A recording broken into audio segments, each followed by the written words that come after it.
Bonjour.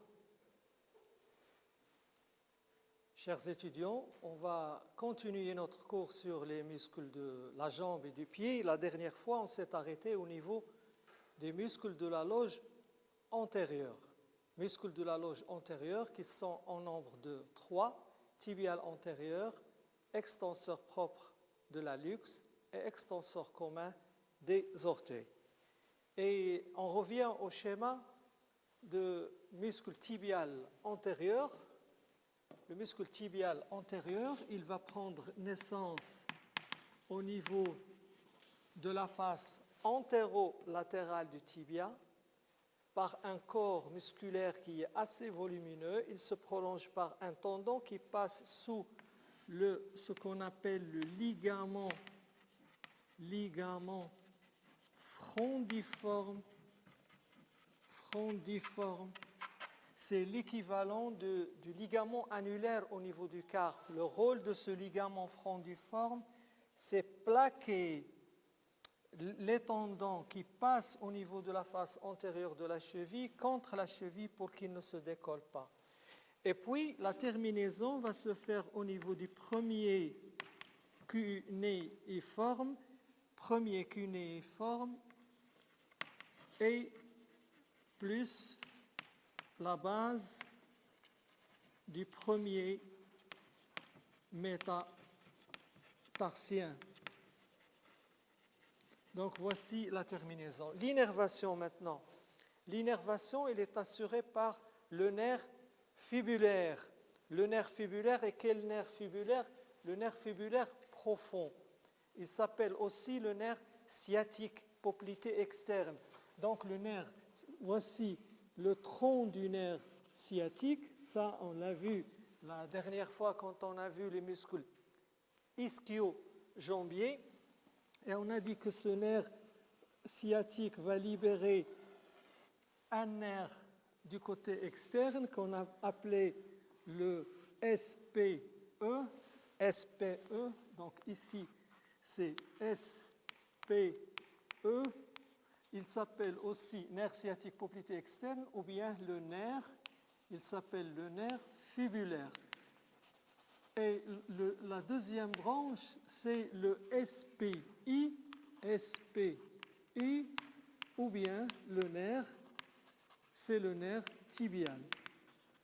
Le nerf SPI ou bien le nerf tibial. Le nerf SPE, il va longer le tendon du biceps fémoral, son bord médial, jusqu'au col du péroné, et il va faire le tour. Donc il va cravater le col du péroné et à ce niveau se divise en deux branches. Une branche latérale et une branche médiale. La branche médiale, c'est le nerf fibulaire profond et la branche latérale, c'est le nerf fibulaire superficiel. Mais ce nerf fibulaire profond, il est connu sous le nom de nerf musculocutané. Attention, musculocutané n'a rien à voir avec le musculocutané qu'on a vu au niveau de la loge antérieure du bras. Ici, c'est le nerf musculocutané de la jambe. Il s'appelle aussi le nerf fibulaire profond. Et le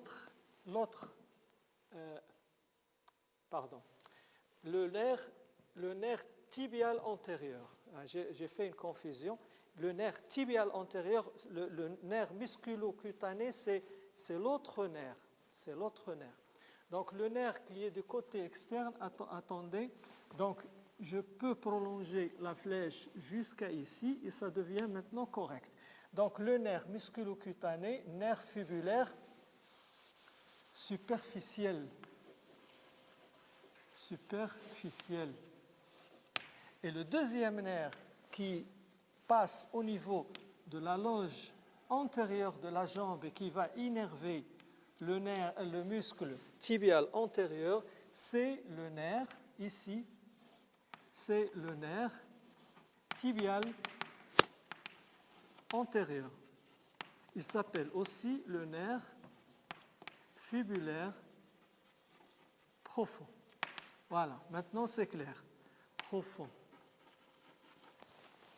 Donc voilà, je répète, le nerf SPE, qui est le nerf fibulaire, se divise en deux branches. Une branche qui va vers la loge antérieure, c'est le nerf tibial antérieur, ou bien nerf fibulaire profond, et le nerf qui reste du côté latéral, c'est le nerf musculocutané, ou bien le nerf fibulaire superficiel. Donc, quelle est l'action maintenant? Quelle est l'action de ce muscle? C'est normal, on l'a déjà dit l'autre fois. L'action, c'est il soulève le pied. Il soulève le pied, c'est-à-dire la flexion dorsale du pied. Hein, la flexion dorsale du pied. Donc, il permet la flexion dorsale du pied. Et la paralysie de ce nerf va entraîner un pied tombant. Donc, un pied qui va tomber. On a parlé de la démarche, la dernière fois, la démarche en steppage. Donc, c'était le nerf, le muscle tibial antérieur. Il s'appelle aussi jambier antérieur. Jambier antérieur. Le deuxième muscle, c'est le muscle extenseur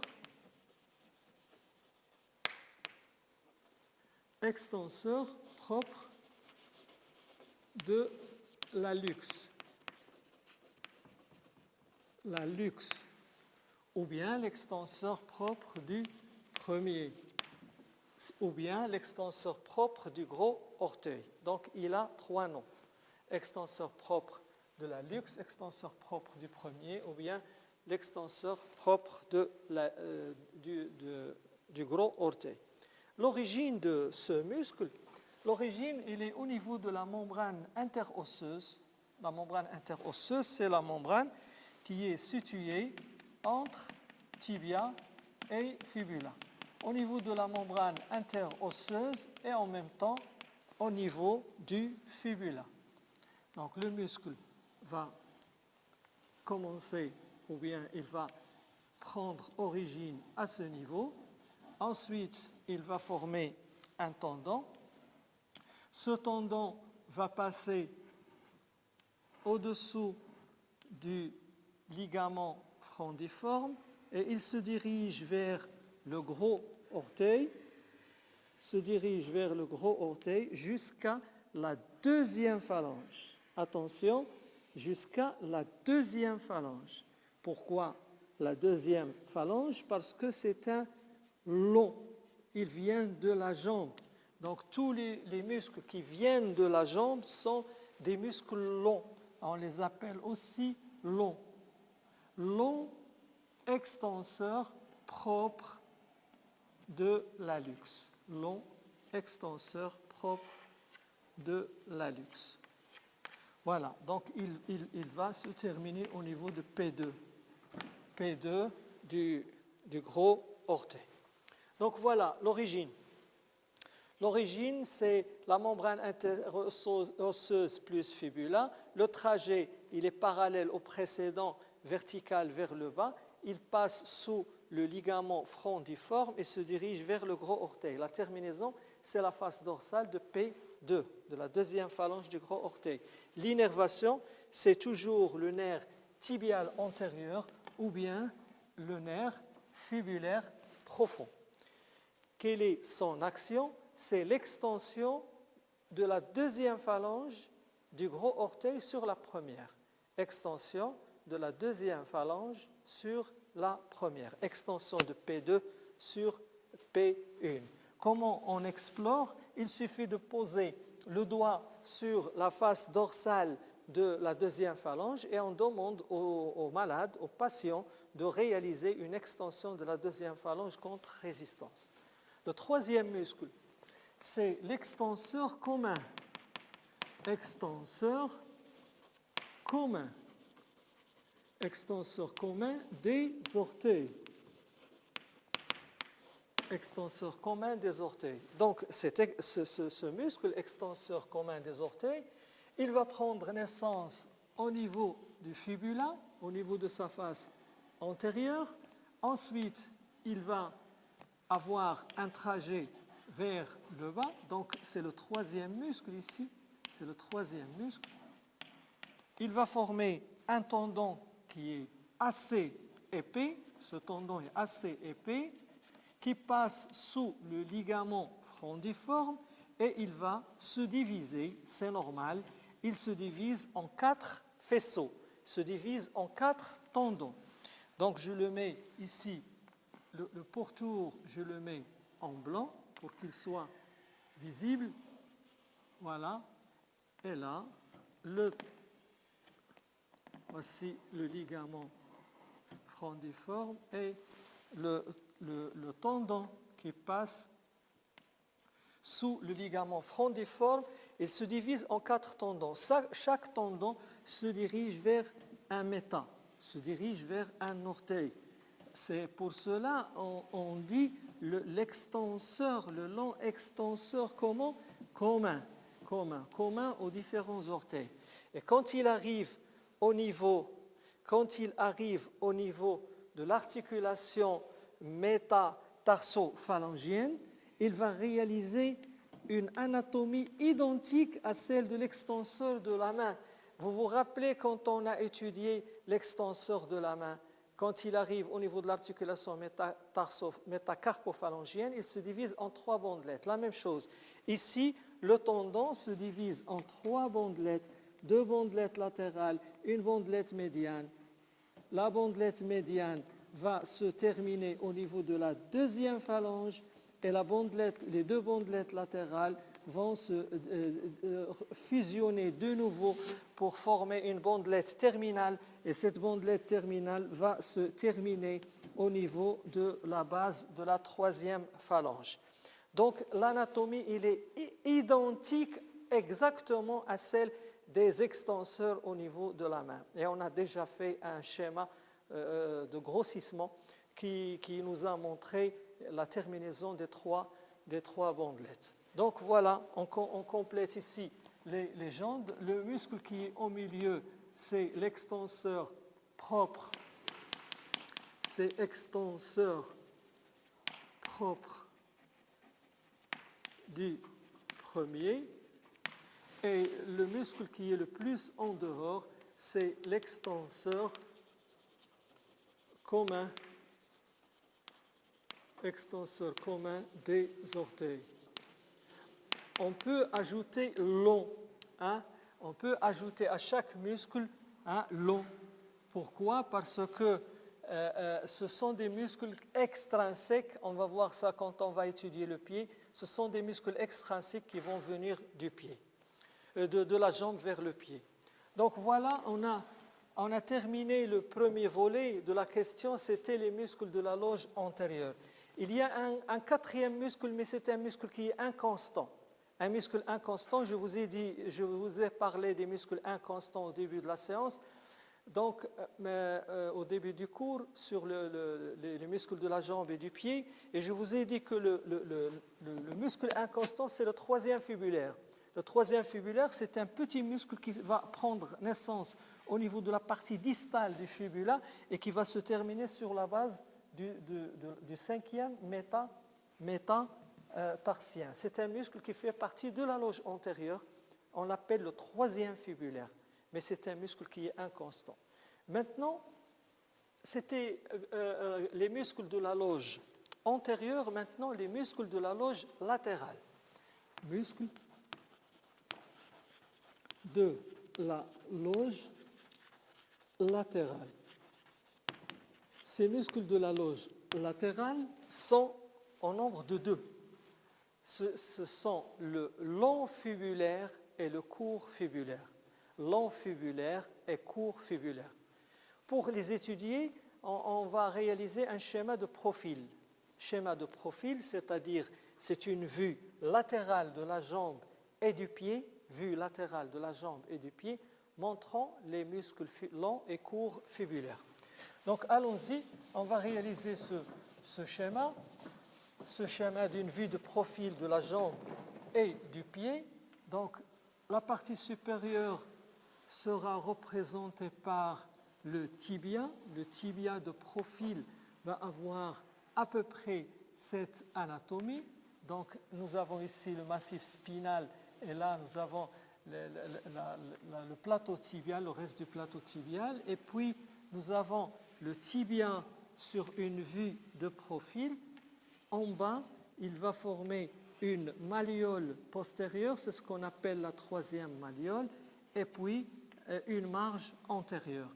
Et la face inférieure du tibia sur le profil est concave.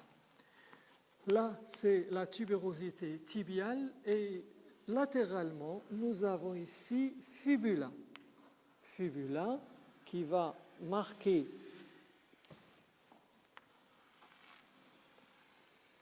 sa face latérale sur toute l'extrémité inférieure, toute la face latérale du tibia.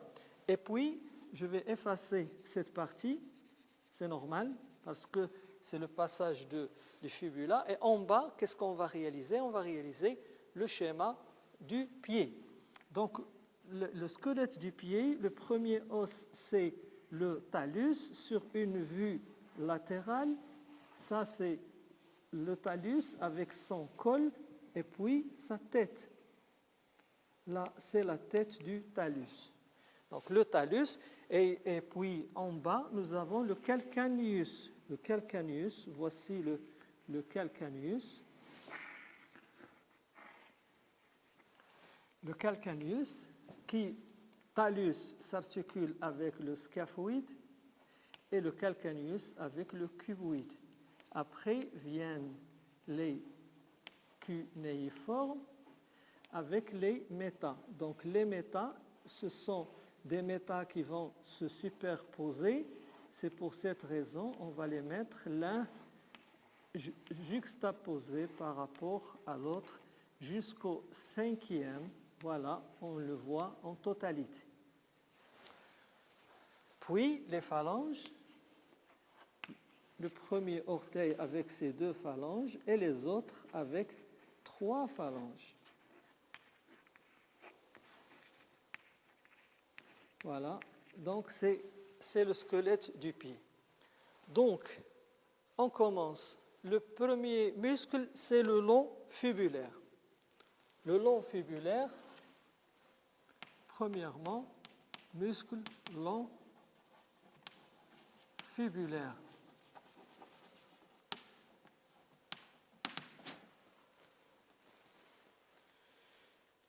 Le long fibulaire va avoir une insertion qui est assez haute, aussi bien sur le tibia que sur fibula.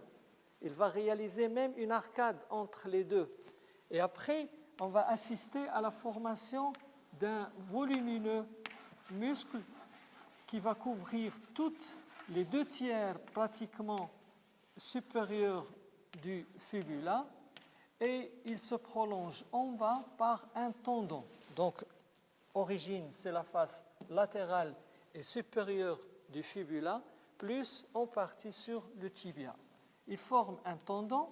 Ce tendon va descendre longitudinalement, il passe derrière la malléole latérale. Regardez la malléole externe, la malléole fibulaire. Il passe derrière cette malléole, il passe en dehors du talus. Au niveau du talus, il va marquer une gouttière, et cette gouttière, vous l'avez vue en ostéologie.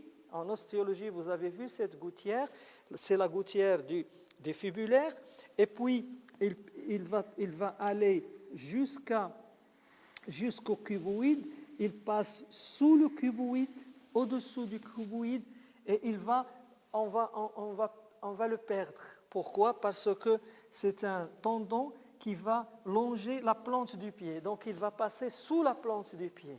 Donc, il va passer sous les métatarsiens. Donc, il passe sous les métatarsiens. C'est pour cette raison je vais le mettre en discontinu jusqu'à ici, c'est sa terminaison. Donc, sa terminaison, elle est au niveau de la face plantaire, au niveau de la base du premier métatarsien. Base du premier métatarsien. Donc voilà, c'est ça le trajet de ce muscle. Donc je vais écrire ici le muscle long fibulaire. Long fibulaire. Maintenant l'innervation. l'innervation, le muscle est innervé par, comme on a vu avant, il y a deux nerfs. Le SPE, c'est-à-dire le nerf fibulaire va donner deux nerfs, un nerf fibulaire superficiel, qui est le musculocutané, et un nerf fibulaire profond, qui est le nerf tibial antérieur. Donc voici le nerf, le tronc du sciatique. Toujours on revient au même schéma. Et on a vu maintenant cette division selon trois angles, selon trois, c'est-à-dire incidences. Une vue postérieure, une vue antérieure et maintenant une vue latérale. Sur cette vue latérale, nous avons ici le nerf sciatique qui va donner premièrement le nerf SPE et SPI. SPI, il descend à la face postérieure de la jambe. Mais SPE, ici, c'est le nerf fibulaire. Le nerf fibulaire, on a dit, il va donner deux branches. Une branche qui part en avant, c'est le nerf fibulaire profond, c'est le nerf tibial antérieur. Le nerf fibulaire profond, hein, c'est ce qu'on appelle égal nerf tibial antérieur. Tibial antérieur, c'est l'ancienne nomenclature. Nerf fibulaire profond, c'est la nouvelle nomenclature. Et la deuxième branche, c'est quoi? C'est le nerf musculocutané. Le nerf musculocutané, c'est le nerf fibulaire superficiel. Donc ici, c'est le nerf fibulaire superficiel. Donc ce nerf fibulaire superficiel, c'est le nerf égal le nerf musculocutané. Ce nerf va innerver le long fibulaire et il va innerver aussi le court fibulaire.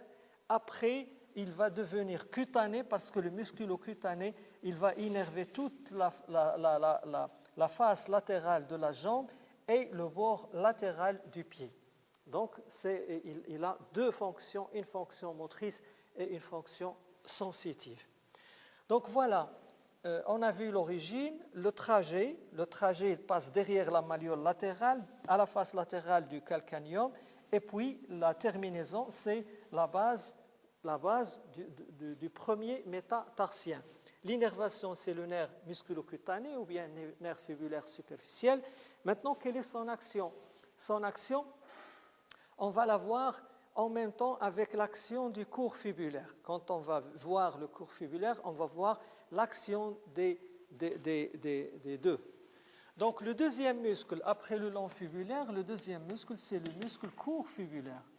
Court fibulaire.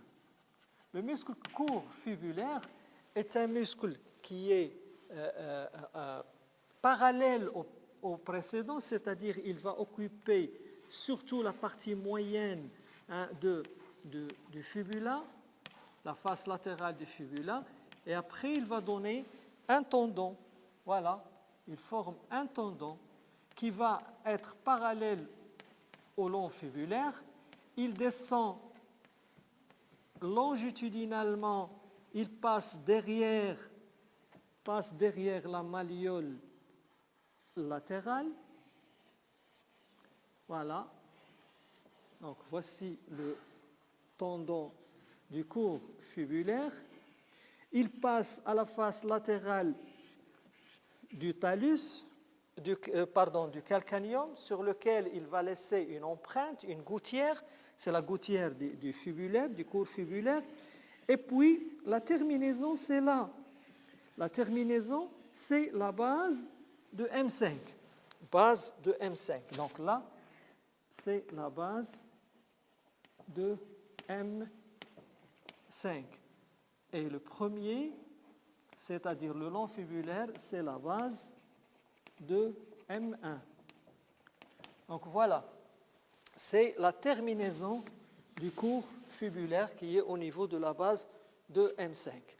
Donc voilà, le trajet, il est parallèle au précédent, il passe derrière la malléole latérale, à la face latérale du calcaneum, et la terminaison, c'est au niveau de la base de M1. L'innervation, le même nerf, c'est le nerf musculocutané.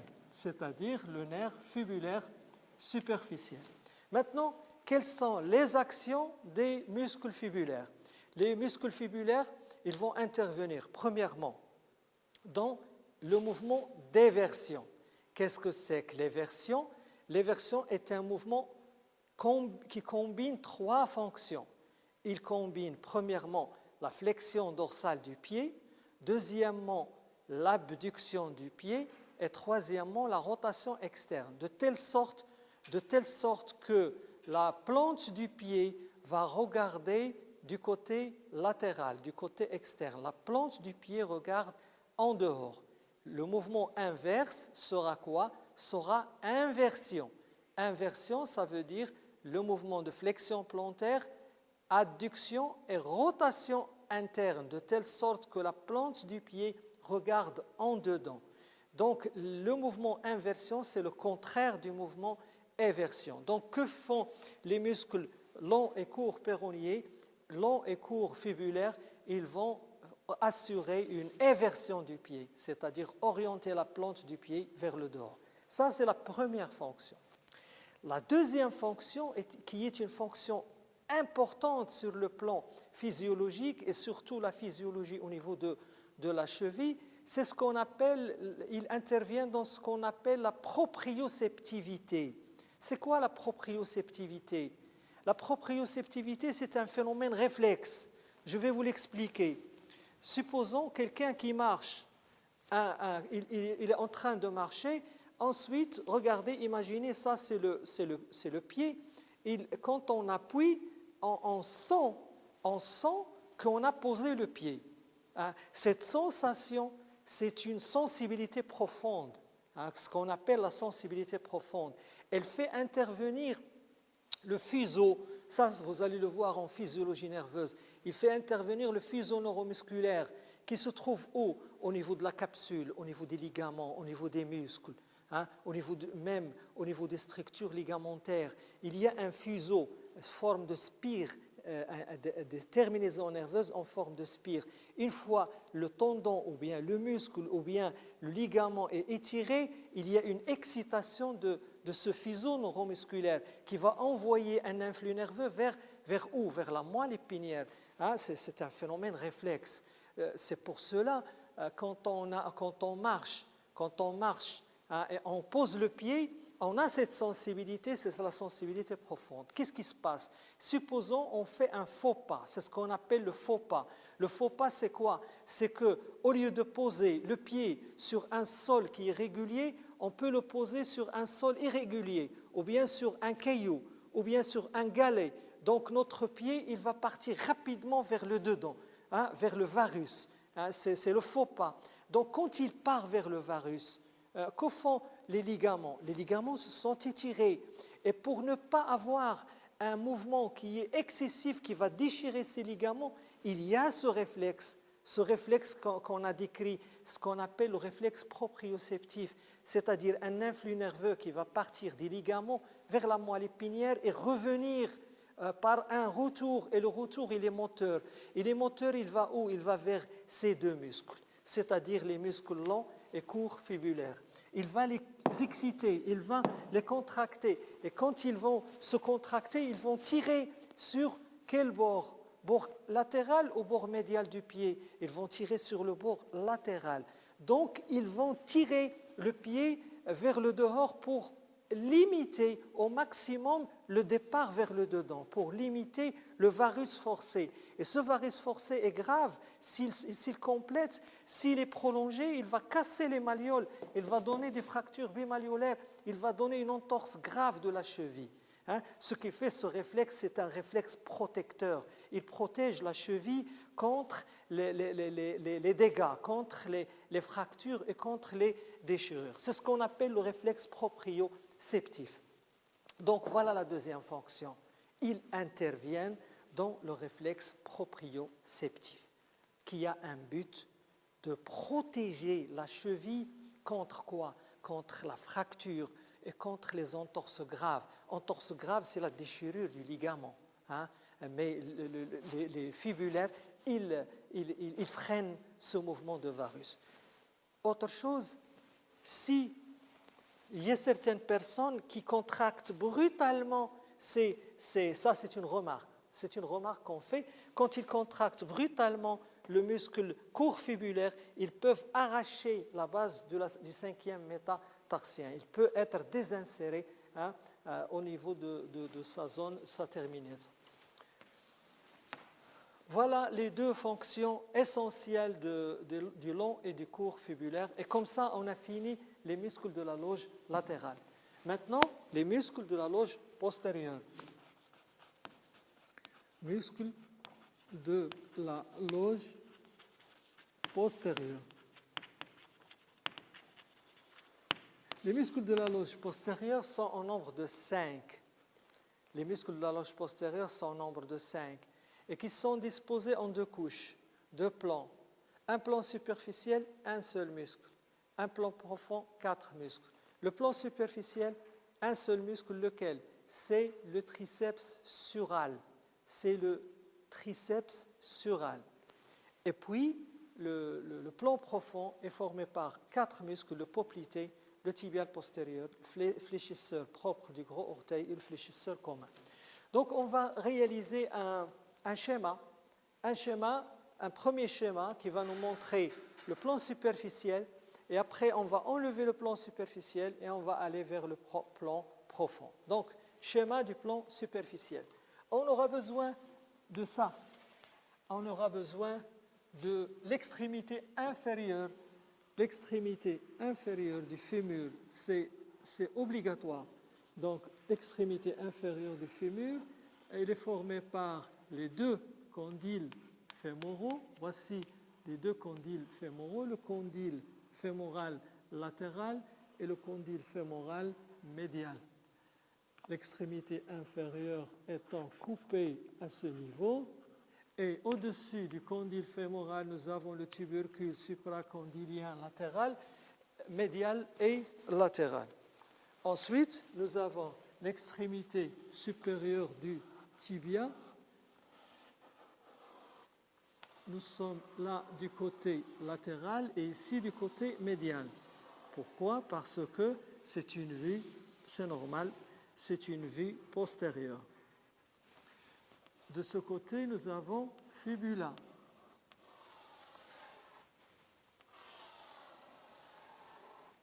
Voici fibula. La face postérieure, c'est tout ça. Et puis, nous avons le pied.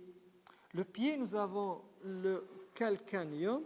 Le calcaneum qui va avoir une partie qui va masquer, bien sûr, l'extrémité inférieure, parce que le pied, on va le dessiner en flexion. Et à ce niveau, nous avons le talus. Le talus est situé, bien sûr, au-dessus du calcaneum. Ici, c'est la face inférieure du calcaneum.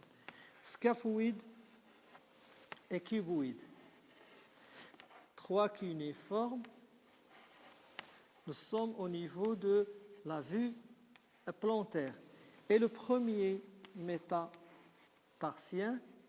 deuxième, troisième métatarsien, quatrième et cinquième métatarsien, avec les phalanges qui ne nous intéressent pas pour l'instant. Pour l'instant, à titre indicatif, on peut les ajouter, mais ça ne nous intéresse pas. Allons-y. Le triceps, le premier muscle, premièrement, plan superficiel. Le plan superficiel, on l'a dit, les muscles de la loge postérieure se disposent en deux couches, en deux plans. Un plan superficiel, un seul muscle. Et un deuxième muscle qui est inconstant. Le plan superficiel, c'est quel muscle? C'est le triceps. Triceps sural. Triceps sural. Triceps sural, c'est un muscle qui est formé, comme son nom l'indique, de 3 chefs. Un chef profond et 2 chefs superficiels. Donc, les deux premiers chefs, ce sont les jumeaux. Donc le jumeau latéral, il va prendre naissance sur le tubercule. Ça, c'est un tubercule. C'est le tubercule supracondylien latéral. Et l'autre, c'est le tubercule supracondylien médial. Donc, le jumeau latéral, il va prendre naissance sur le tubercule supracondylien latéral et il va couvrir toute cette partie-là. Voilà. Il descend vers le bas et vers le dedans. Et il va rejoindre, bien sûr, le jumeau. Quel jumeau? Le jumeau médial. Donc, le jumeau médial, il prend naissance au niveau du tubercule supracondylien médial. Il va former un ventre qui descend vers le bas et vers le dehors. Et qu'est-ce qu'il fait?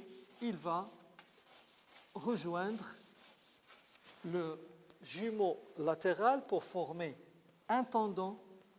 Et ce tendon se dirige vers le bas.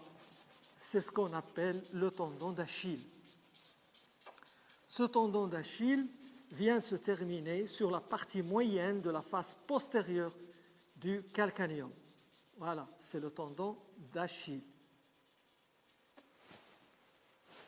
Donc, je légende. Ici, c'est le jumeau latéral. Et ici, c'est le jumeau médial. Jumeau latéral, jumeau médial. Et en bas, c'est le tendon d'Achille. Calcanéum. Voilà.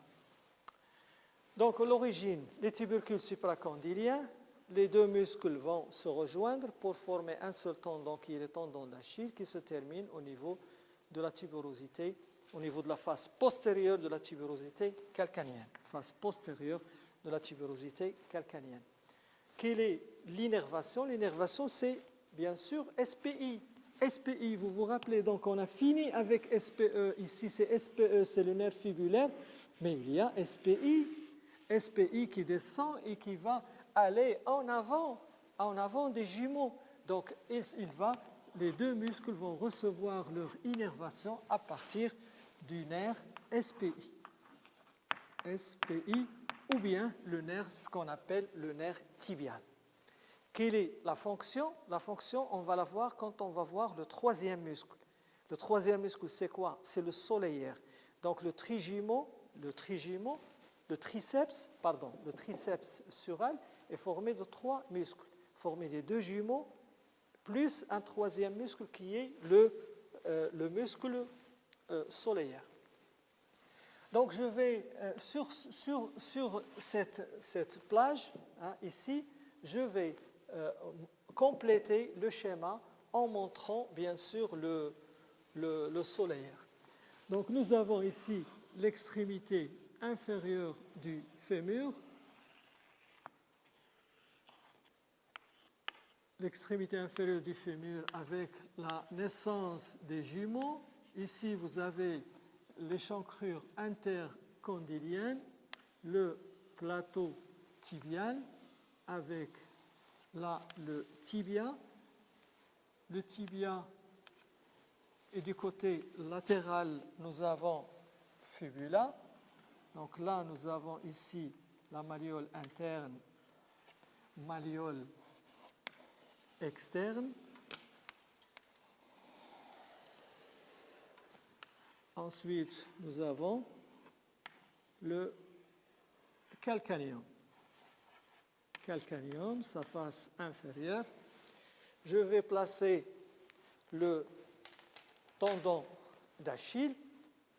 Le tendon d'Achille qu'on a vu, il est là. Voici le tendon d'Achille. Et à la face postérieure du tibia, nous avons une crête une crête qui est oblique vers le bas et vers le dedans, c'est ce qu'on appelle la crête du solaire. Pourquoi il a été appelé crête du solaire? Parce qu'elle donne insertion au muscle solaire. Donc le muscle solaire va avoir une origine première au niveau de sa crête, c'est la crête du solaire, c'est l'origine, et une deuxième origine au niveau de la tête du fibula. Tête du fibula. Et entre ces deux, nous avons la création d'une arcade. Donc là, nous avons une arcade. Cette arcade s'appelle comment? S'appelle l'arcade du solaire. Et cette arcade est importante sur le plan anatomique. Pour quelle raison elle est importante? Parce que sous cette arcade passe le pédicule vasculo-nerveux, à savoir l'artère. Je peux dessiner ici l'artère poplitée, quand elle va donner le tronc, l'artère tibiale antérieure, elle va donner le tronc tibio-péronnier et il va passer sous cette arcade. Le nerf, la même chose. Le nerf, quel nerf? C'est le nerf, le nerf il est du côté latéral. Le nerf tibial postérieur, c'est-à-dire SPI. Il a déjà donné SPE à ce niveau, mais SPI, il va descendre, il va accompagner l'artère et il va passer sous cette arcade. La même chose, la veine, il va monter à ce niveau. Donc, cette arcade, elle est importante sur le plan fonctionnel. C'est ce qu'on appelle l'arcade du solaire sous laquelle passe le pédicule. À partir de cette zone d'insertion, nous allons assister à la naissance de quoi? La naissance du muscle solaire. Voici le muscle solaire. Tout ça, c'est le muscle solaire. Et c'est le troisième muscle après les deux jumeaux. D'accord? C'est le troisième muscle après les deux jumeaux. Où est-ce qu'ils sont les jumeaux? Où est-ce qu'ils sont les deux jumeaux? Il faut les mettre. Voici le jumeau. Ça, c'est le jumeau. Quel jumeau? C'est le jumeau médial. D'accord? Jumeau médial. On a fait quoi avec le jumeau médial? On l'a coupé. Donc, tout simplement, on l'a coupé. Voilà. Le jumeau médial étant coupé. Le jumeau latéral, la même chose. Le jumeau latéral, il est là, on l'a coupé.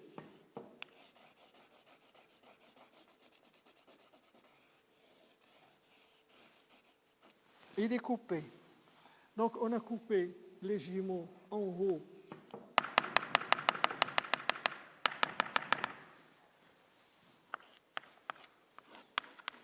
Les muscles jumeaux étant coupés. Et en bas, où est-ce qu'ils sont? En bas, la même chose. Voici le jumeau latéral et le jumeau médial. Vous avez compris maintenant ce qu'on a fait. Parce que les jumeaux, ils couvrent en totalité le solaire. Le solaire, on ne le voit pas. On ne le voit pas, le solaire. Il est masqué. Voilà. Et ici, c'est la terminaison. Donc, on a coupé en bas, on a coupé les jumeaux ici, en bas, et on a coupé les jumeaux en haut, et on a enlevé la partie intermédiaire pour voir le troisième chef du triceps qui est le solaire. Si on regroupe les trois, ça va nous donner trois chefs qui ont des insertions hautes qui sont éloignées, mais en bas, ils se regroupent en un seul tendon qui est le tendon d'Achille. Donc là, nous avons le tendon d'Achille.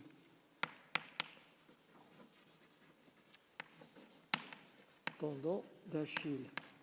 Ici, c'est le jumeau. C'est le jumeau latéral. Et là, c'est le jumeau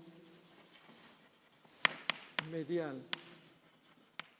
D'accord? Et le muscle qui est là, c'est le solaire, pardon.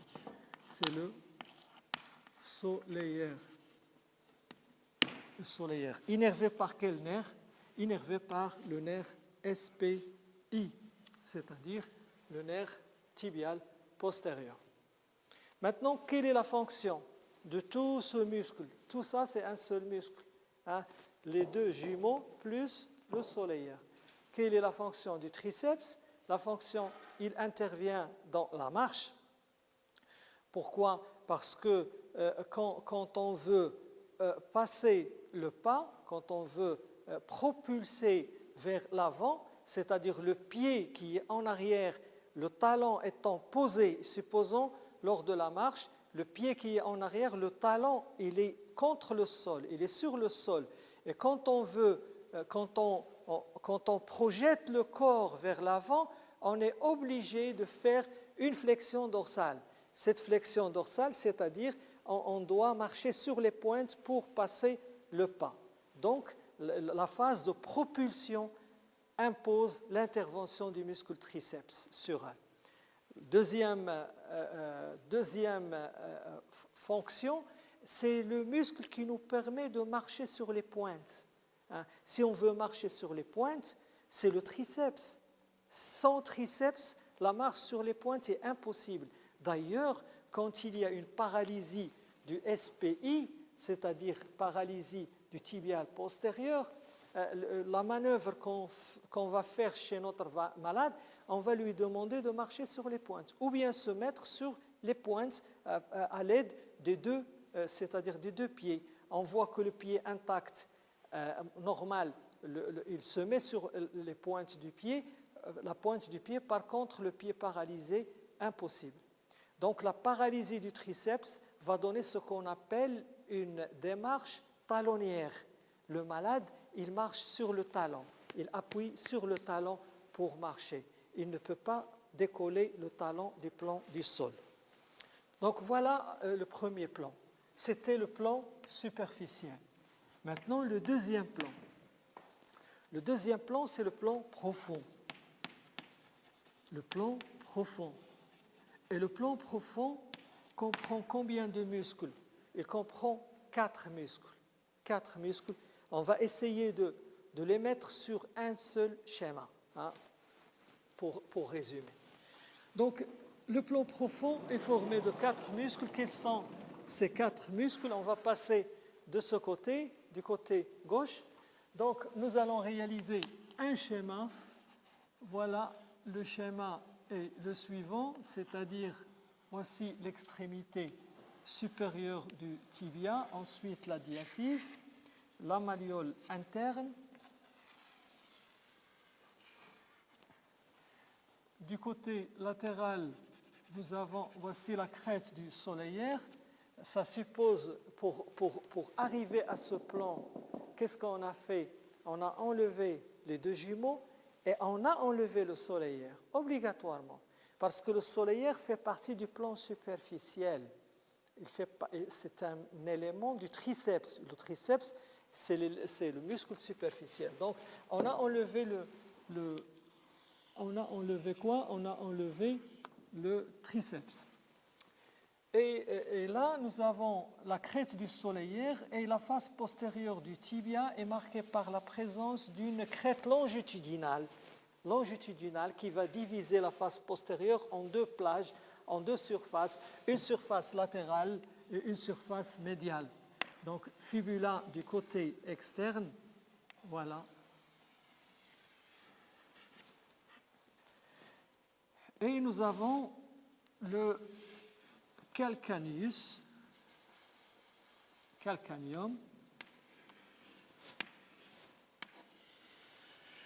Voici le calcaneum avec sa tubérosité postérieure et sa face inférieure. Le talus,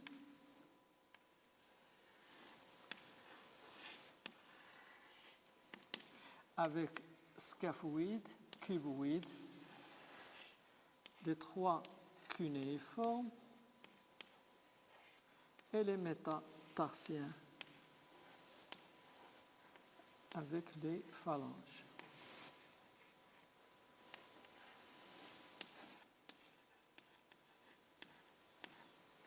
Première, deuxième, troisième. Donc c'est le squelette du pied. On est obligé de mettre la totalité. Pour quelle raison? Parce que la terminaison, elle se fait à ce niveau. La terminaison des tendons que nous allons voir va se faire à ce niveau. Première phalange, deuxième phalange et troisième phalange. Voilà, on commence. Le premier muscle, c'est le muscle poplité. Donc, premièrement, muscle poplité. Le muscle poplité, il va commencer au niveau de l'espace poplité. Où se trouve l'espace poplité? Il se trouve à la partie supérieure de la face postérieure, de l'extrémité supérieure du tibia. Donc, à ce niveau, c'est un espace triangulaire, hein, au-dessus de la crête, tout simplement, c'est l'espace situé au-dessus de la crête du solaire. Donc, cet espace triangulaire, il sera occupé par ce muscle. Voici ce muscle, qui est le muscle poplité. On peut parler de l'origine au niveau fémoral, c'est juste. L'origine au niveau tibial, c'est juste. Donc, ça dépend. Donc, il va se prolonger par un tendon, et ce tendon va passer en intra-articulaire à l'intérieur de l'articulation du genou. D'ailleurs, quand on fait une arthroscopie du genou, quand on fait introduire la caméra à l'intérieur du genou et on part vers le coin postérolatéral, on voit ce tendon qui traverse cette région. C'est le tendon du poplité. La même chose quand on fait une prothèse du genou, quand on coupe le plateau tibial et on coupe les condyles, on voit ce tendon qui croise cette région. Il va se terminer au niveau de la face latérale du condyle latéral. Face latérale du condyle latéral.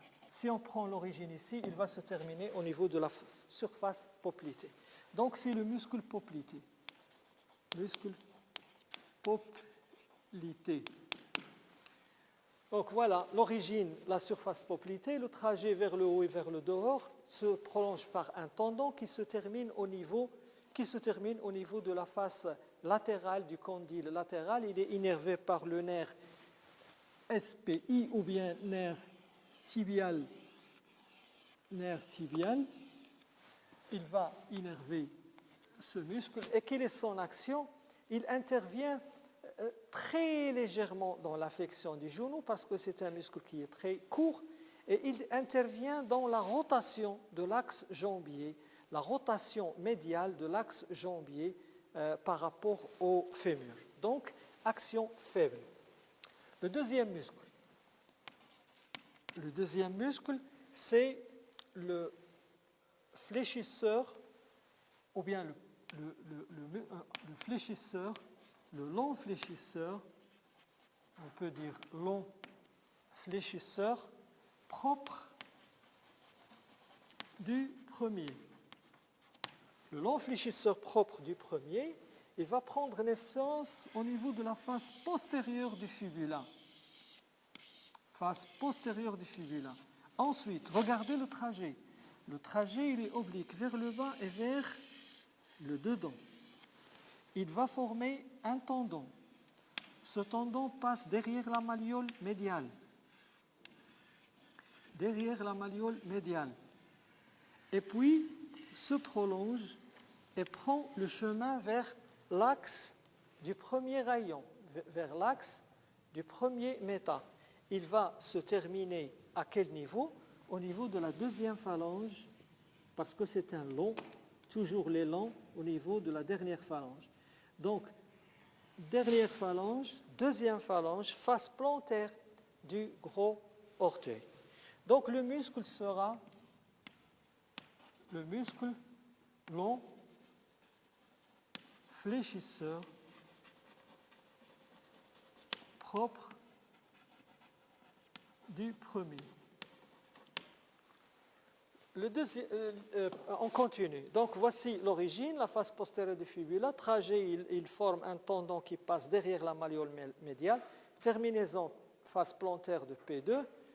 Innervation, c'est le nerf SPI. Action, flexion de la deuxième phalange sur la première. Flexion de la deuxième phalange sur la première. Deuxième muscle, ou bien le troisième muscle, c'est le muscle fléchisseur commun. Fléchisseur commun des orteils.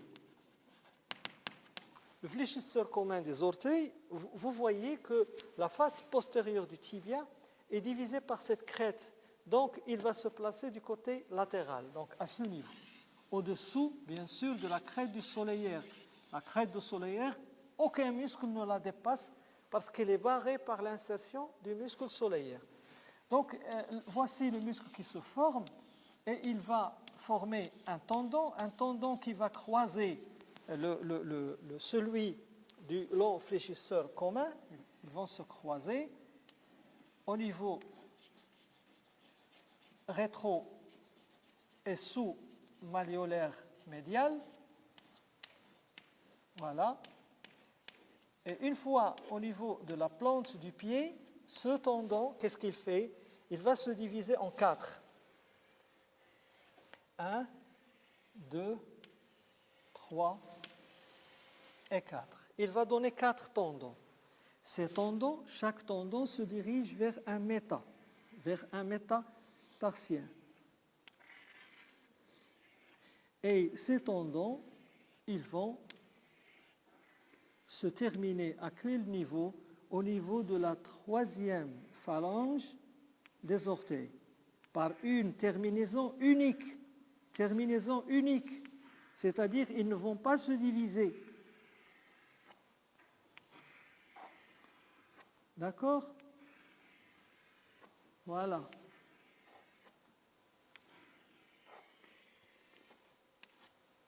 Regardez ce croisement au niveau de la cheville. Donc le muscle qu'on vient de placer là, c'est le muscle long fléchisseur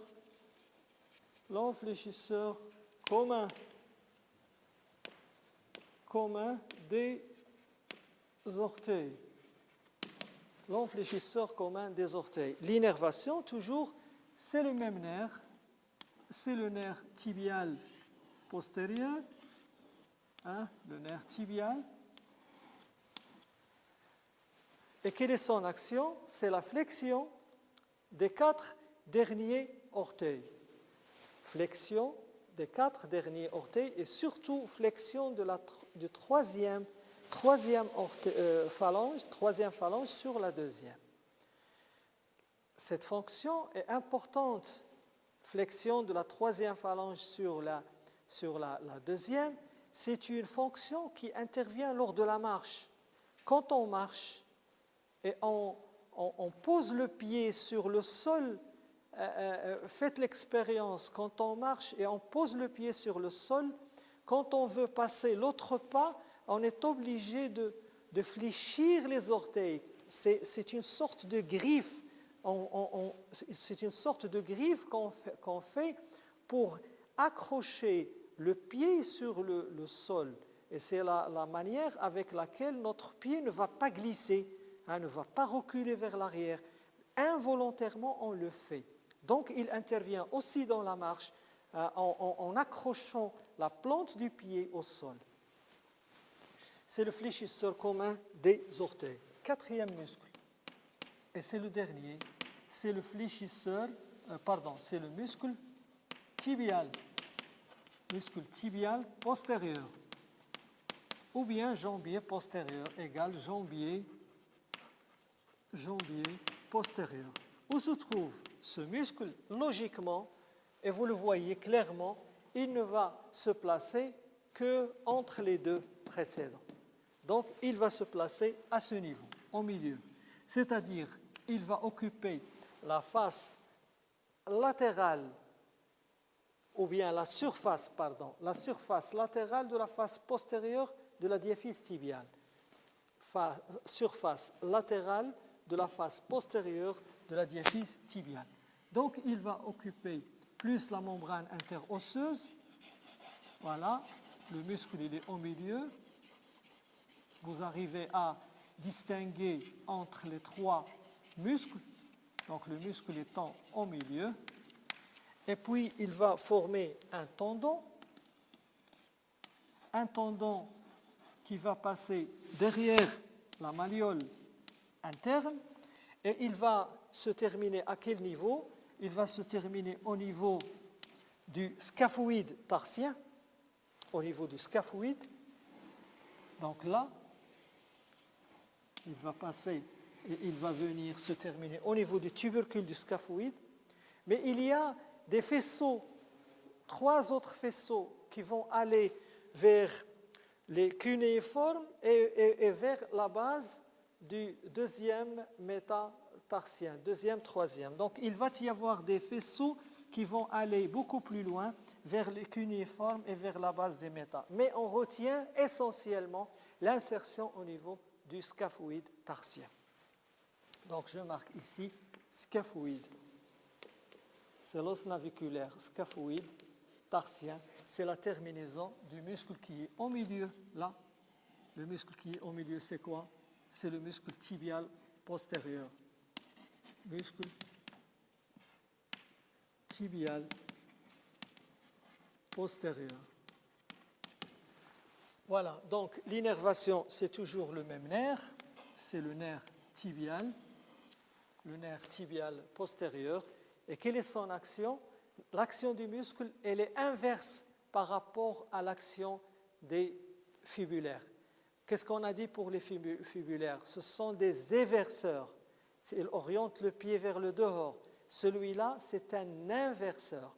Il oriente le pied vers le dedans. C'est-à-dire, il permet la flexion, l'adduction et la rotation interne. C'est une inversion. Donc, il permet l'inversion du pied. En même temps, c'est un muscle qui participe dans la flexion et dans la flexion plantaire, faiblement. Le principal muscle de la flexion plantaire, c'est le triceps sural. Donc voilà, il nous reste à ajouter le dernier muscle qui est inconstant, qui est le muscle plantaire grêle, parce que vous allez trouver ça sur les écrits, sur les livres. Donc le plantaire grêle, c'est un muscle qui est grêle, qui est fin, qui est inconstant. 10% de la population, ils ne l'ont pas. Et puis, il prend naissance au niveau du tubercule supracondylien à côté du jumeau latéral, et il va longer le muscle triceps, selon son bord médial, et il va se terminer au niveau du tendon d'Achille. Donc, on l'a rappelé pour ne pas l'oublier.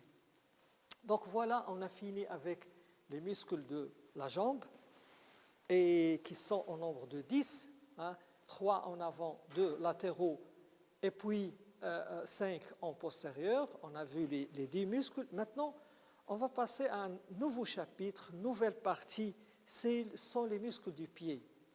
Donc, 1, introduction, 2, c'était les muscles de la région iliaque, 3, muscles de la cuisse, 4, muscles de la jambe, maintenant 5. Cinquièmement, les muscles du pied. Les muscles du pied. Pour finir ce chapitre. Donc, les muscles du pied, au niveau du pied, il existe 2 types de muscles. Il y a des muscles qui sont extrinsèques et des muscles intrinsèques. Quelle est la différence entre extrinsèques et intrinsèques?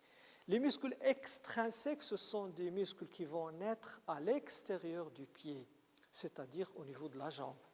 Et puis, ils vont former un tendon pour venir se terminer au niveau du pied. L'exemple, c'est le muscle fléchisseur commun, le long fléchisseur commun des orteils, le long fibulaire, le court fibulaire, ensuite le long extenseur commun, le long extenseur propre. Tous ces muscles sont des muscles extrinsèques parce qu'ils viennent de la jambe. Un deuxième groupe qui nous intéresse maintenant, ce sont les muscles intrinsèques. Qu'est-ce que ça veut dire intrinsèque? Ce sont des muscles qui vont naître au niveau du pied et ils vont se terminer au niveau du pied. Donc, ce sont les muscles qu'on va étudier. Donc, pour étudier ces muscles, la meilleure façon, c'est de savoir où ils se trouvent. la meilleure manière, c'est de connaître leur localisation, hein, où ils se trouvent, leur nom. C'est la raison pour laquelle on va réaliser un premier schéma, et c'est un schéma de synthèse. Et pour moi, il est largement suffisant. Si on connaît ce schéma, on a fait pratiquement le tour de la question et on comprend parfaitement la disposition des muscles au niveau du pied. C'est quoi ce schéma? C'est une coupe frontale du pied. Or, le pied, est-ce qu'il est vertical? Est-ce qu'il est horizontal? Le pied n'est pas vertical. On ne marche pas sur les pointes, on marche sur la plante du pied. Donc, le pied, il a une disposition horizontale. Si on veut faire une coupe frontale, on va couper comme ça. C'est-à-dire, on va couper au niveau des métas et la vue sera une vue antérieure. Donc, c'est une vue antérieure d'une coupe frontale du pied, passant par les métatarsiens, montrant les différentes loges au niveau du pied et la disposition des muscles extrinsèques et intrinsèques. Donc, vous voyez, c'est un schéma qui va regrouper toutes les données concernant le pied. Donc, c'est ça le schéma. C'est une coupe frontale du pied montrant, passant par les métas, montrant les muscles intrinsèques et extrinsèques. Donc, on va se limiter au niveau de cette zone pour montrer ces muscles. Donc, l'orientation. Le médial, le dorsal. Le dorsal étant en haut et le médial étant à ma droite. Donc, ici, c'est le côté médial. Et la partie supérieure, c'est la partie dorsale. Vous avez compris pourquoi? Parce que quand on va couper comme ça, cette face, c'est la face dorsale. Et ici, c'est la face plantaire. Et quand vous allez voir de face, vous allez voir dorsale, et puis plantaire, et là, médial, et ici, latéral. Donc voilà, nous avons ici l'arche, le pied il est sous forme d'arche. Nous avons le premier méta, là c'est le premier métatarsien qui est coupé, le deuxième métatarsien coupé, le troisième il est au milieu, quatrième métatarsien et cinquième métatarsien.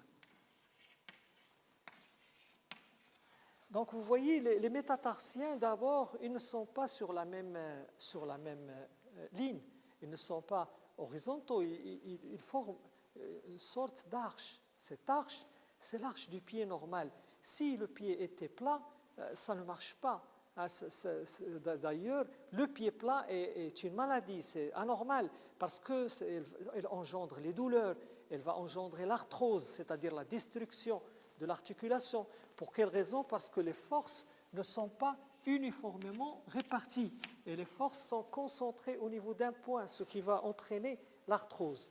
Donc ces métas sont reliés entre eux par une aponévrose qu'on appelle l'aponévrose profonde. Et la face dorsale ici, la même chose, est reliée par une aponévrose qu'on appelle l'aponévrose profonde dorsale. Et qu'est-ce qu'il y a au niveau plantaire? Il y a l'aponévrose plantaire. Cette aponévrose plantaire, elle est très, très épaisse du côté médial. Hein, vous le remarquez, elle est très épaisse du côté médial et elle est mince du côté latéral. Très épaisse du côté médial. Hein, vous voyez l'épaisseur que j'ai mis ici. Hein, très épaisse du côté médial et mince du côté latéral. Du premier méta se détache une membrane interosseuse et du cinquième, la même chose, une membrane interosseuse vers l'aponévrose plantaire. Ce qui va nous donner au niveau plantaire, regardez, c'est clair, combien de loges au niveau plantaire? Nous avons 3 loges.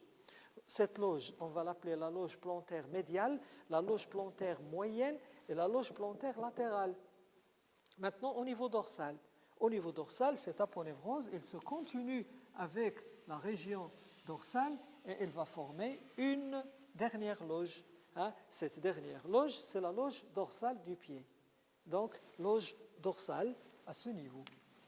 Loge dorsale.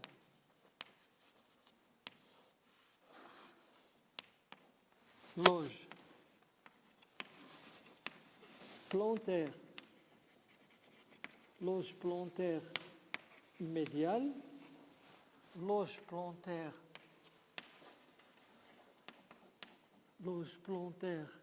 latérale et loge plantaire moyenne. Loge plantaire moyenne. D'accord? Donc, loge plantaire moyenne, loge plantaire latérale. Déjà, avec ça, on comprend où se trouvent ces loges. Donc, voilà.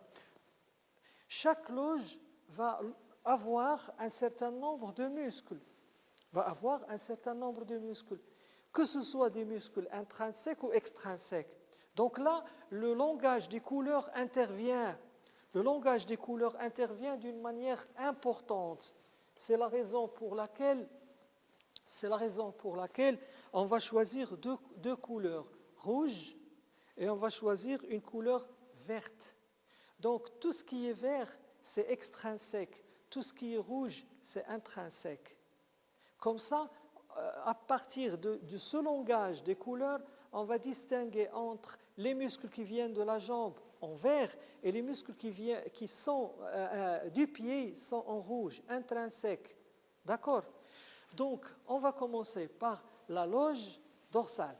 La loge dorsale, nous avons déjà vu des muscles extrinsèques. On vient de les étudier. Quels sont ces muscles extrinsèques?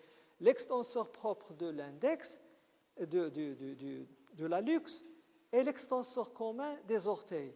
Donc, combien de tendons là? 5, 1 propre et 4 communs. Donc, à la face dorsale, on va mettre pour l'hallux, voici l'extenseur, ça c'est le long extenseur, donc il est en vert, donc ça veut dire que c'est un extrinsèque, il vient de la jambe. Tout muscle qui vient de la jambe, on va l'appeler long. Donc c'est le long extenseur propre de l'hallux.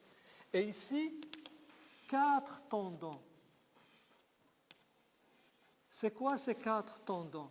C'est l'extenseur commun des orteils. En vert, c'est un muscle extrinsèque. Pour le distinguer ici, j'ai mis plein parce que propre, et là, je mets des points parce que c'est commun pour distinguer avec le propre. Donc, extenseur, le long extenseur propre et le long extenseur commun. Donc, on a fini avec les extrinsèques. Vous allez me dire, mais le tibial antérieur, où est-ce qu'il est? Il n'est pas là. Pourquoi? Parce que le tibial antérieur, ou jambier antérieur, n'arrive pas au méta. Il s'arrête au niveau du premier cuneiforme et à la base du premier méta. Quand on coupe au milieu, il est avant. Ce qui fait qu'il ne sera pas intéressé par la coupe. C'est pour cela qu'il ne figure pas sur le schéma. Maintenant, on a fini avec les extrinsèques. On va commencer les intrinsèques. Les intrinsèques, celui-là, comment il s'appelle? Le long extenseur propre de l'index, puisqu'il y a un long, automatiquement il y a un court. Donc c'est le court. Et le court, il se trouve où? Il se trouve au-dessous. Donc ce tendon, ce muscle, c'est le court extenseur propre de l'hallux. Court extenseur propre de l'hallux. Vous allez me dire, mais lequel est superficiel et lequel est profond? Le long doit être superficiel. Le long doit aller très loin, jusqu'à la deuxième phalange, alors que le court, il va jusqu'à la première phalange. Si on fait l'inverse, ça ne marche pas. Donc, le long, il va en altitude, long. Et puis, le court, il va vers la première phalange. La même chose pour les autres.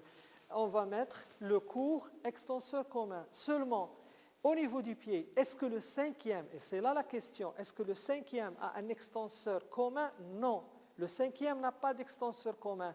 L'extenseur commun intéresse le deuxième, troisième et quatrième. Donc, nous allons mettre 3 muscles, 3 chefs. Voilà. Et le cinquième ne l'a pas. Ici, c'est le court extenseur commun. Donc, comme les jambes, là, c'est 3 muscles, là, ou bien c'est 4. C'est 4 muscles. c'est le long extenseur commun. Et ici, c'est l'extenseur, le long extenseur propre. En rouge, c'est quoi? C'est le court extenseur propre.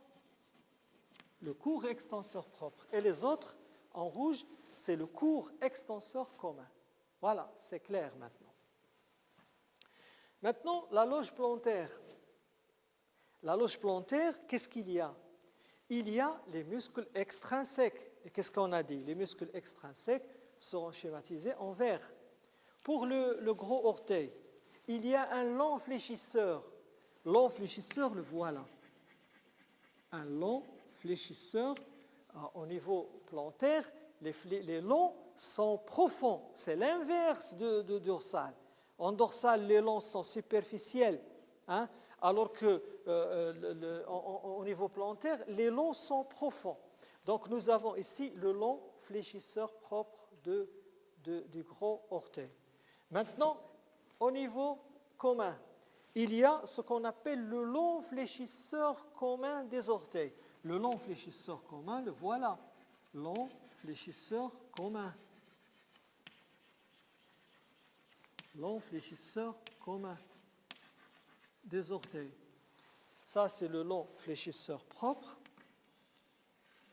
Et les autres, c'est le long fléchisseur commun. Très bien. Ce sont les muscles extrinsèques. C'est terminé pour les extrinsèques. Maintenant, pour les intrinsèques. Les intrinsèques.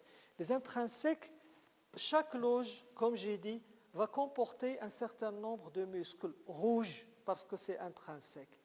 La loge plantaire médiale, 3 muscles. La loge plantaire latérale, 3 muscles. La loge plantaire moyenne, 2 muscles. Donc, ça fait 8. Plus 2 en dorsale, ça fait 10.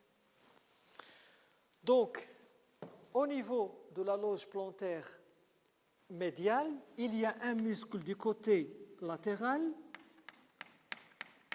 c'est l'abducteur.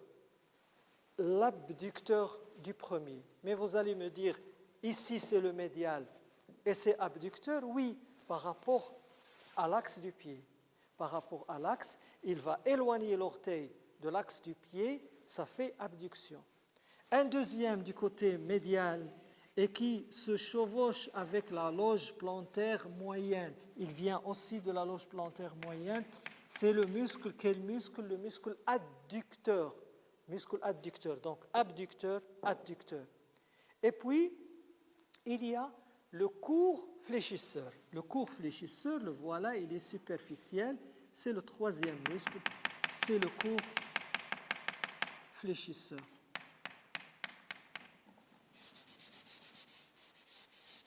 Voilà. Donc, je répète. Abducteur, adducteur, court fléchisseur. Je peux l'écrire ici. La loge plantaire médiale, il y a un abducteur, un adducteur et un court fléchisseur. Ce sont les 3 muscles de la loge plantaire médiale.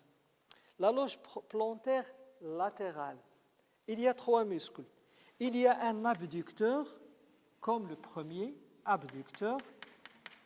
Il y a un court fléchisseur et il y a un opposant.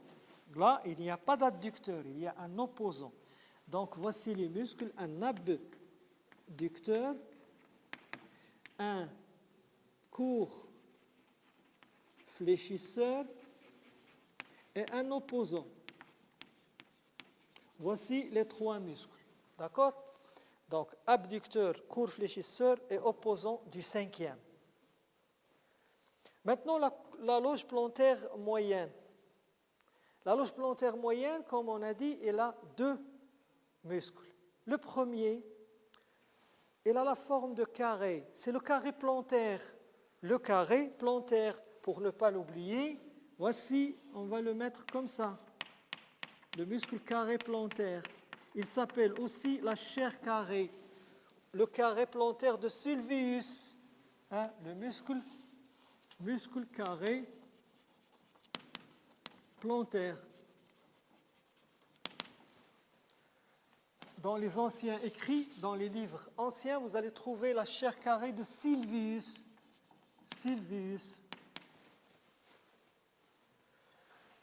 Le dernier muscle de la région, c'est le court fléchisseur. Le court fléchisseur, c'est un muscle très superficiel, c'est-à-dire, une fois on enlève l'aponévrose plantaire, on le trouve. C'est un muscle très superficiel et en même temps, c'est un muscle très épais. Je peux même l'agrandir si vous voulez. Hein, il est formé de 4 faisceaux. Chaque faisceau est destiné à un orteil. C'est un fléchisseur commun. Ce muscle, c'est sur ce muscle on marche. Sur ce muscle on pose le pied. C'est le coussinet de la plante du pied. C'est le court fléchisseur des orteils. Donc vous voyez, voici l'ensemble des muscles qui se trouvent au niveau de la plante, au niveau du pied, les muscles dorsaux, les muscles plantaires. Maintenant, il nous reste à ajouter une dernière chose aussi importante, c'est l'innervation. Quels sont les nerfs de la région? Premièrement, au niveau dorsal, nous avons un nerf qui va venir de la jambe. Donc imaginez, le nerf sciatique se divise en 2 branches. Une branche latérale, c'est SPE, une branche médiale, c'est SPI. Le SPE, qui est le nerf fibulaire, se divise en 2 branches. Le nerf fibulaire profond, le nerf fibulaire superficiel. Le nerf fibulaire superficiel, c'est le musculocutané. Il va innerver les 2 muscles fibulaires. Mais le nerf fibulaire profond, il va innerver les 3 muscles de la loge. Je reviens, s'il vous plaît, à ce schéma. Donc, ce schéma de droite, vous voyez, voici le nerf, le schéma d'en haut. Voici le nerf fibulaire profond. Il va innerver les muscles de la loge antérieure. Et puis, il continue, une fois il termine l'innervation, il va passer sous ce ligament frondiforme. Donc, il va venir au niveau du pied. Mais quelle partie du pied? Dorsal ou plantaire? Il va venir au niveau dorsal. Donc, au niveau dorsal, là, c'est le nerf tibial antérieur qui devient nerf pédieux. Il va innerver les muscles de la loge. Hein. Donc, je peux l'écrire si vous voulez. C'est le nerf pédieux. C'est une branche du nerf tibial antérieur, ou bien du nerf fibulaire profond. Donc c'est le même nerf qui descend jusqu'au pied et il va apparaître au niveau de la région dorsale du pied. À ce niveau, c'est le nerf, voilà,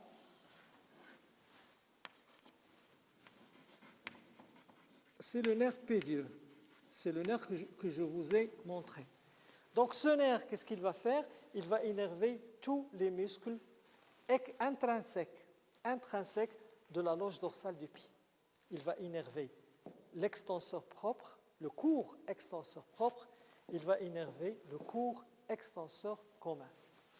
Maintenant, le deuxième nerf, c'est-à-dire le tibial postérieur, ici. Le nerf tibial, regardez s'il vous plaît, le nerf tibial. Le nerf tibial, il va innerver tous les muscles de la loge postérieure, il continue son trajet, il va passer où? Regardez, il va passer derrière la malléole interne. Et il passe derrière la malléole interne, il va passer à la face médiale de la cheville et il va rentrer au niveau de la plante du pied. Là, nous sommes au niveau de la plante du pied.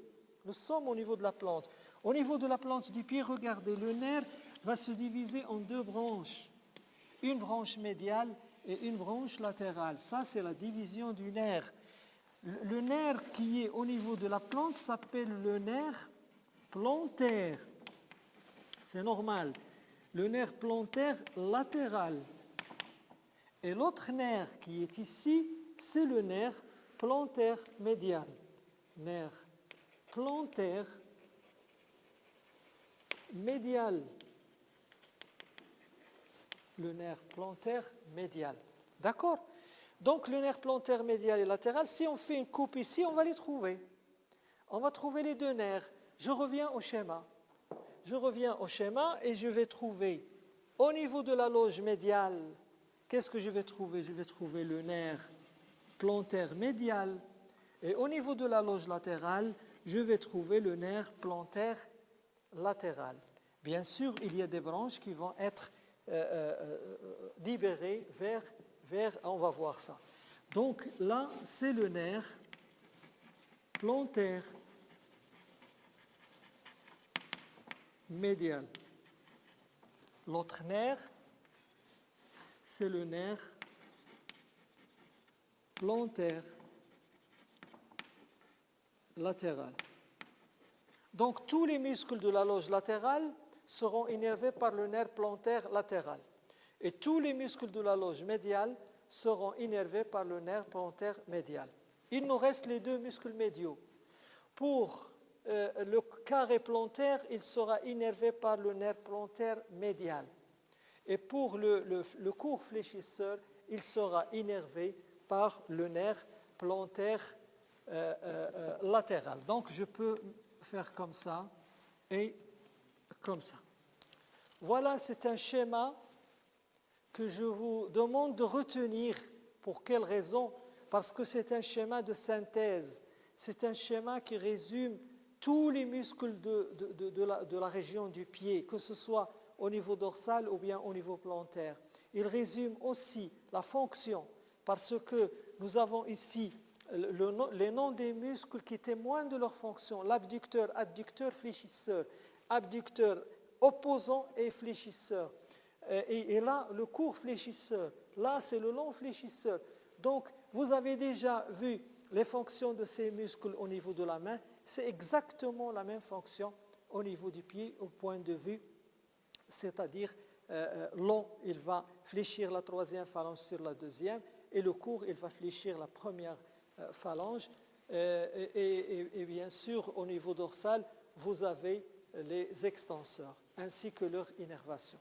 Donc voilà, ainsi prend fin cette deuxième partie, ce qui est la partie de la jambe et du pied. Je vous remercie vivement de votre attention. Je vous souhaite beaucoup de courage et au revoir.